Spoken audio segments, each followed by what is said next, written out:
حضرت مولا علی رضی اللہ تعالی عنہ ایک بار گھر تشریف لائے تو حضرت فاطمہ رضی اللہ تعالی عنہا نے کہا، میں نے یہ سوت کاتا ہے، آپ اسے بازار لے جائیں اور بیچ کر آٹا لے آئیں تاکہ حسن و حسین رضی اللہ تعالی عنہما کو روٹی کھلاؤں۔ حضرت علی وہ سوت بازار لے گئے اور اسے 6 روپے پر بیچ دیا۔ پھر ان روپیوں کا کچھ خریدنا چاہتے تھے کہ ایک سائل نے صدا کی، من یقرض اللہ قرضا حسنا۔ حضرت علی نے وہ روپے اس سائل کو دے دیے۔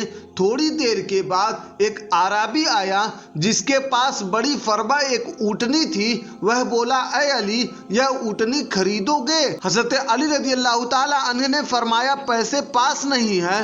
اعرابی نے بولا، ادھار دیتا ہوں۔ یہ کہہ کر اونٹنی کی مہار حضرت علی رضی اللہ تعالی عنہ کے ہاتھ میں دے دی اور خود چلا گیا۔ اتنے میں ایک دوسرا اعرابی نمودار ہوا اور کہا، اے علی، اونٹنی دیتے ہو؟ فرمایا، لے لو۔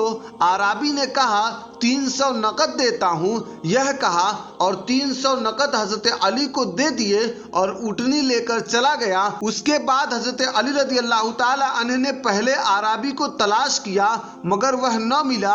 آپ گھر آئے اور دیکھا کہ حضور صلی اللہ تعالی علیہ وسلم حضرت فاطمہ کے پاس تشریف فرما ہے۔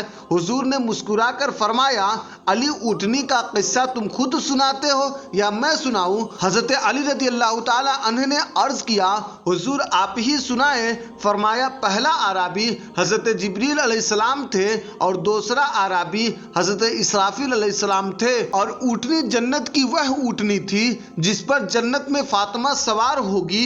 خدا کو تمہارا ایثار جو تم نے 6 روپے سائل کو دیے پسند آیا اور اس کے صلے میں دنیا میں بھی اس نے تمہیں اس کا اجر اونٹنی کی خرید و فروخت کے بہانے دے دیا۔ اس واقعے سے ہمیں سبق ملتا ہے کہ اللہ والے خود بھوکے رہ کر بھی محتاجوں کو کھانا کھلایا کرتے ہیں، اور اس واقعے سے ہمیں یہ بھی معلوم ہوا کہ ہمارے حضور صلی اللہ تعالی علیہ وسلم دانائے غیوب ہیں، آپ سے کوئی بات مخفی نہیں ہے۔